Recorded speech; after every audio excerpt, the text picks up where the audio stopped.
Moving on to our ordinance, sign ordinance update. And Mr. Rodriguez has not moved away from the podium, so he will continue on this item.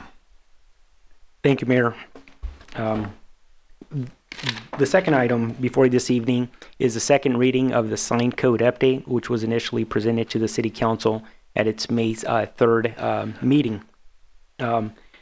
At our last meeting 2 weeks ago, staff presented an exhaustive overview in terms of how we currently process and what's currently permitted for both permanent signs and temporary signs. And in terms of background, this process was initially commenced roughly in 2009 from going back and going through a litany of notes that I found in different folders here at City Hall. There's been multiple joint workshops. There's been multiple, there's been numerous presentations before both the Planning Commission, the City Council. There was an ad hoc committee that met extensively over, I believe it was a 2-year period to discuss the sign code.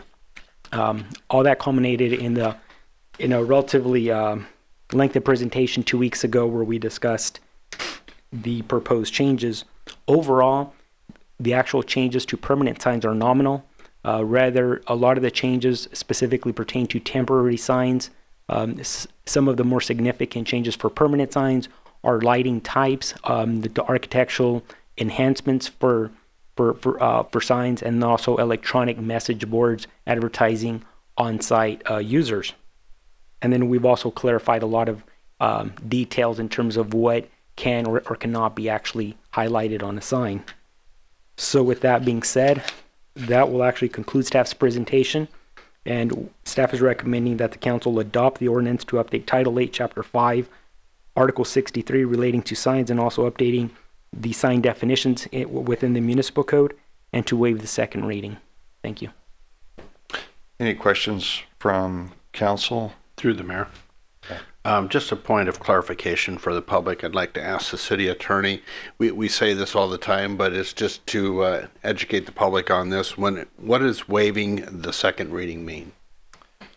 Sure, Councilmember Dukes. The state statutes have certain procedures which public entities, including the city, have to follow in order to adopt ordinances.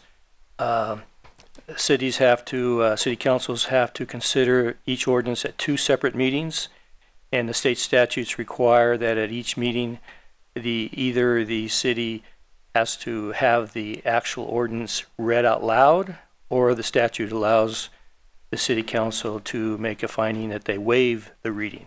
So it just is a way to shorten the meeting.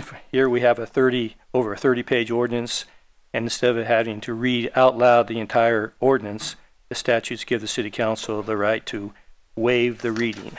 And in my experience, public entities routinely make that finding. Thank you for that explanation. Too bad it took 30 minutes. I could go on if you would like me to. Yeah, the shortened legal version was perfect. Yeah. Thank you. Any other questions? Any comments from the public? Anyone from the public wish to speak about signs? Through the mayor. Action with council.